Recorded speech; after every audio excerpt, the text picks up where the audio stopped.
I say once the gun goes off, there's no more time for fear and nervousness. This is Taylor Roe, one of the most decorated distance runners in Oklahoma State University history. I definitely change into something else, that's for sure. The competitor that I am, let that kind of take over. But for Taylor, sometimes getting to the starting line is a bit difficult. I would definitely have some very dramatic responses to racing. I mean, everybody works through their pre-race nerves different. Mine was sometimes in tears. Welcome to BYU Radio's Big Stories, telling the amazing and inspiring tales from the Big 12 and beyond.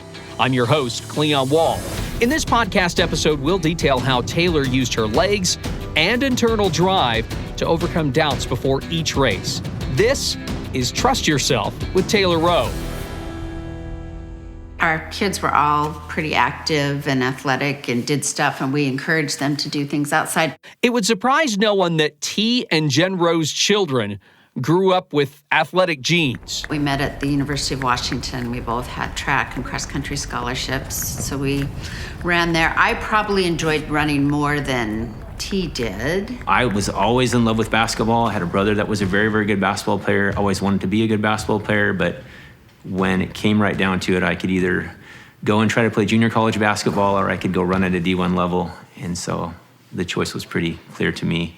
It's going to sound really overblown, but I owe everything that I have today to running to a certain degree. Meeting Jen, at UW, that never would have happened. And the Roes would never have had athletic kids like Taylor. Both my parents running in college, it was an advantage more than a pressure. They were not telling me go out and go for runs. If anything, they were telling me be a kid, go just play in the backyard, go try everything. Just kind of fell into running because my older siblings did it. And I just wanted to be like them. She was just one of those kids that, like, when she played soccer, she loved to run. Basketball, loved to run. And PE got excited for the mile run. Kids don't get excited for that. She'd be like, yeah, we're doing the mile in PE. She would be so excited. And, they time you and, you do it probably like every month or so. And every time it was just, can I beat the boys? How fast can I run? So it was, one, trying to beat everybody, but then also kind of testing myself I remember just being so happy I'd be able to come home and be like, I ran this time today, and just the improvement. Very competitive and very almost borderline obsessive compulsive. The Roes knew Taylor was a top-notch runner when she was in first grade. I think it started here in Lake Stevens. So we would come up for this called the Viking Fun Run every year. And it goes all the way from very, very little kids, like preschool age, all the way up to, sixth grade. So we'd make the trek up. It was like a Friday afternoon, and the kids would run it. And all of our kids did fairly well, but Taylor was running it one year, her first time she ever did it. And we would just sit up kind of in the stands or on the ball field, on the football field where they'd finish. And Jen and I were kind of watching from afar, and we saw this, you could see like the silhouette of this girl running along this ridge line. It's not a very long run. It was probably maybe a mile or maybe a little bit further. But we were watching, and I'm like, wow, I wonder who that is, because I couldn't identify it as her. I hadn't seen her really run before. And I'm like, that girl's just getting further and further ahead. And then as she started to come closer into focus, I was like, oh my, that's Taylor. And she just seemed to kind of light up, getting to do that and having fun. When Taylor made it to sixth grade, she started training with the junior high track team, but she didn't compete in any events. There was a junior Olympic cross-country meet in Seattle, and I looked it up, and so we just entered her. I wasn't even able to be there. I was coaching football at the time, but the report came back that she won the race, but then it was a big laugh because she had gone the wrong way at some point in the race, didn't know the course or whatever, and at some point, even after going the wrong way, had corrected herself and gotten back on track. The next step from there is a regional meet, which took place over in Spokane. So she ran in that race and won that race by a significant margin. Next up, the Junior Olympic National Meet in Albuquerque, New Mexico. Then, like any dad does, I say no, but then I find myself in my office catching up on work and started, what's a flight to Albuquerque cost? T eventually gave in and surprised his daughter with the chance to compete, but it was a hastily planned trip, and Taylor didn't get a chance to see the cross-country course before she raced. My thought process going down was, this will be great exposure for her, great opportunity to get a sense of like how great some of these runners are, and I thought that's all it would be. She would get maybe a big, huge slice of humble pie. Not that she was airing it, but it was like just a dose of reality. Like, this could be a big deal, right? The gun went off. Taylor and the rest of the racers flew down the course. T positioned himself in an area of the course to see how she was doing. So she came by me and had gapped the field by just a slight amount. But she has a really high sports IQ, and I could sense that there was weakness there, so I just kind of gave her the signal. I said, let's go a little bit. Let's test them a little. And she took off, and by the time she rounded the corner and came back by me, which was less than 600 meters, she had a pretty significant lead at that point. And at this point, we're at like the 1.5 mile mark, and she's got a pretty good-sized lead. And so she was able to carry that out and actually win. So she was, quote-unquote, a junior Olympics national champion at 12 years old, which she was just kind of on cloud nine. We were having fun going around that day. She's just in like a regular old t-shirt and a pair of shorts and these lime green spikes that we got at Ross, and just tore it up. And that was where she got the bug. From that on, she was all about it. She was loving it. There was just one problem. The Roes didn't stick around for the awards ceremony. Parents of fellow runners found out as the father-daughter duo was on their way back to the airport. Why are you on this bus right now? You should be back there for the awards. I said, I'm a bad dad. I didn't plan this out very well. We actually have a flight to catch to go home. And I had no idea that this was what was going to happen today. Taylor's gold medal was eventually mailed to her. When did I fall in love with running? I think I always just loved like testing myself and just seeing how good could I be. And I love that it was kind of I wasn't relying on anyone else. I guess I like that it was pretty straightforward, that it was just who ran faster than who as far as when you're racing. I just kind of knew whatever like Heavenly Father had blessed me with, I was going to try to maximize. And it was not going to be basketball because I didn't grow.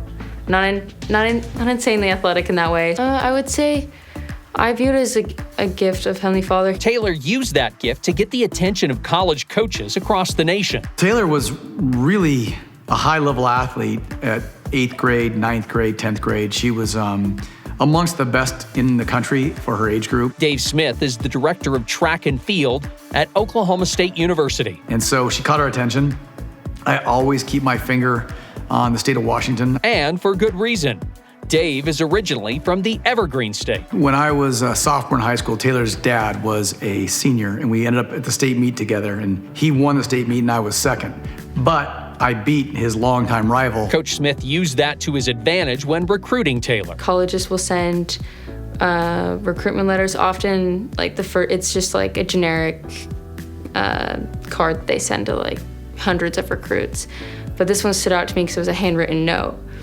So it meant a lot. And I was reading it, and it kind of got to, it's trying to sell you on, the program, whatnot. And then at the end, it was just like, say hi to your dad for me. I raced him in high school.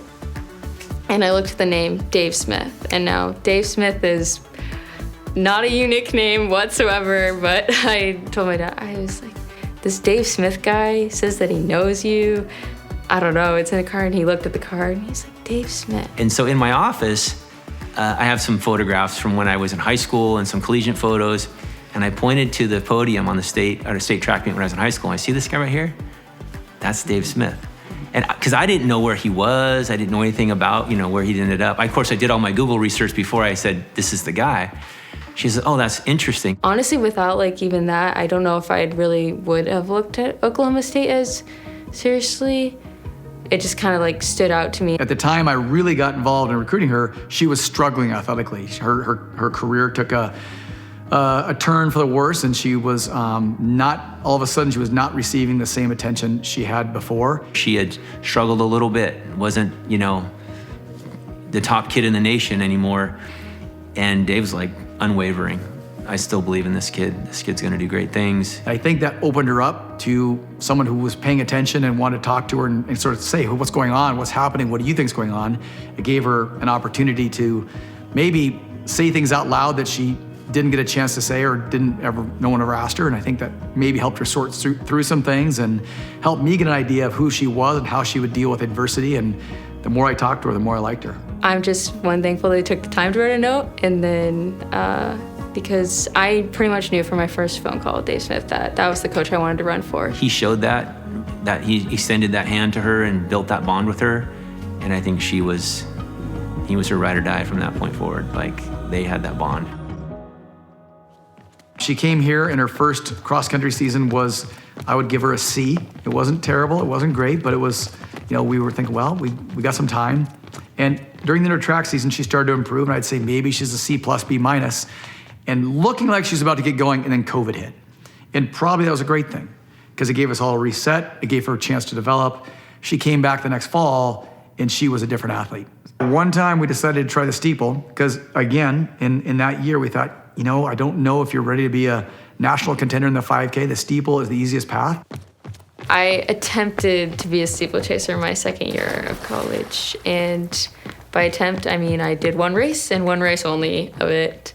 It was pretty early into the race, but I completely crashed over a barrier. Finished the race, qualified for the NCAA regional meet, but we found out later she had this broken back. I was just convinced that it was a bruise, or I don't know. It was like, this pain's gonna go away. And unfortunately, it ended my season. I had a stress fracture in my sacrum. I was devastated because I was hoping to be a contender at nationals, and I'm being shut down weeks before that with no chance of qualifying, no chance of being in that race. So it was definitely devastating. Taylor rehabbed and returned to Stillwater for her third season. While she returned to racing form, one thing never seemed to go away during her cowgirl career. I would definitely have some very dramatic responses to racing. I was kind of known for being in tears before running, before races. I kind of would joke with my teammates like, oh, I haven't cried before this race, it's not gonna go well.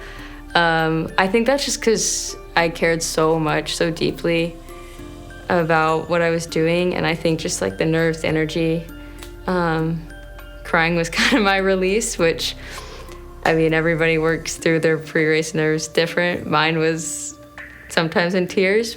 When she relieves stress and tries to unload before a big competition, I learned you just weather that. You listen. You don't try to convince her otherwise. You don't try to tell her, no, you are good enough. You can do this. You let her vent. Taylor's third year, we were at the national championships in Birmingham, Alabama. And I came back to the hotel, and I saw Taylor on the phone and walking, and she looked over at me, and I saw that she was in tears. And I thought, oh, great. She's definitely on the phone with her mom, because when she gets upset, she calls her mom. And he saw me crying, and I remember being, oh no, now he's gonna wanna talk to me about it. I was like, I just wanna be alone. She was crying pretty hard, and she told her mom, I gotta go, coach is here, I need to talk to him. So she got off the phone, and we walked around the parking lot of the hotel for an hour and a half, with Taylor telling me that she was done running, it was no longer any fun, she didn't want to do this anymore. And I said, well, okay, then don't run. It's national championships, don't run, it's okay. And of course she responded with, well, I gotta run, it's the national championships. I said, okay, well then you gotta run. But I don't want to, because it's no fun. And so we went in this loop for an hour and a half. I left her at that point thinking, I don't know if she's gonna run or not. He likes to joke that I quit the team 2 days before nationals, but I did not quit. The next day she won her national championship and everything was great. When I won indoor nationals in the 3,000, that has to stand out to me because I'm just really proud of the way I raced it. For a couple minutes there was just no fear and just willing to accept whatever happened.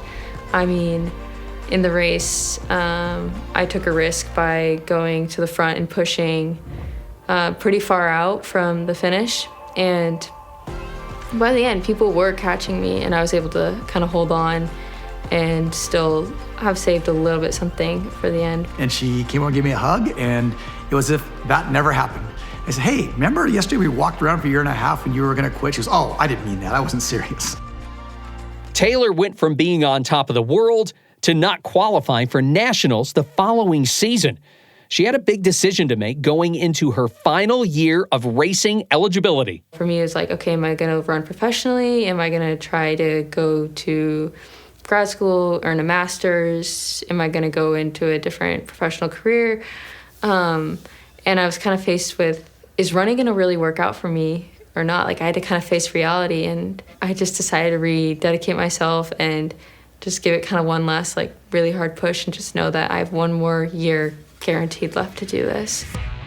And it was hard. I had a disappointing race at cross-country nationals that fall. Okay, now I only have 6 months left to make this work, but I'm just proud of, hard work I put in. We've never won a conference title on track. We had an opportunity to. She was the first person I went to and said, hey, we can't do it without you, and you're gonna have to put that big S on your chest and be Superwoman. And do you wanna do it or not? And she was like, let's go. And so then I could approach the rest of the team and say, hey, we've got an opportunity, let's go for it. And we won, we ended up winning a conference title. Just deciding to give one last push, and it's really paid off. It paid off by signing with Puma to run professionally. I'm just fulfilling what little me wanted or dreamed of, I guess. She is extremely hard on herself. It's never good enough. There's never a peak. There's never a finish line. Every time she gets to the goalpost, she just moves the goalpost and said, I haven't gotten there yet. So, I think she's someone who will never be satisfied. In part, that's her superpower, but it's also one of her greatest weaknesses. She could give herself a lot more grace and maybe do a little better. If I was to give advice to my younger self, I would tell myself to have more grace with myself and be more patient. But that passion, that constant drive forward is what makes her great. I think I just have a lot of trust in myself that when things get hard, I'm gonna fight. Because you kind of fear, am I gonna have it at the end of a race? Sometimes my problem would be I would just think too much of the end result, what's gonna happen. But I trust myself that I'm gonna fight to the end, or I'm gonna give my best effort, and whatever that is, I've been very lucky because it's worked out for me. Learning to trust myself is definitely one of the most impactful lessons I've learned at Oklahoma State. Trust Yourself with Taylor Roe was produced and written by Whitney Sheffield and Cleon Wall. Music and post-production by Finn Morrison. Make sure you watch BYU TV's Big Stories by logging on to BYUSN.com. Big Stories is a production of BYU Radio.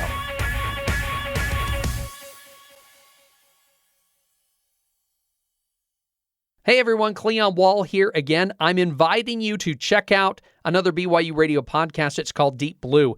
It's where you get the true stories of BYU athletes and coaches from their own mouths. It's hosted by my colleague, Jason Shepard. Last season, they had great interviews on Deep Blue, including Cougar quarterback Gary Bohannon. He teared up quite a bit talking about his son and what it means for his boy to watch his dad play. Also, BYU swimmer Jordan Tiffany, who quit swimming due to mental health struggles. He talked about how he was able to get back in the pool again. More great conversations for season number 3. BYU running back Hinckley Rapati will talk about his tear-filled journey to BYU. Former BYU tight end Chad Lewis, he's going to reflect back on that special 1996 BYU football season. And BYU basketball players Richie Saunders and Fuseni Traore discuss their unique relationship. It started way before they got to BYU.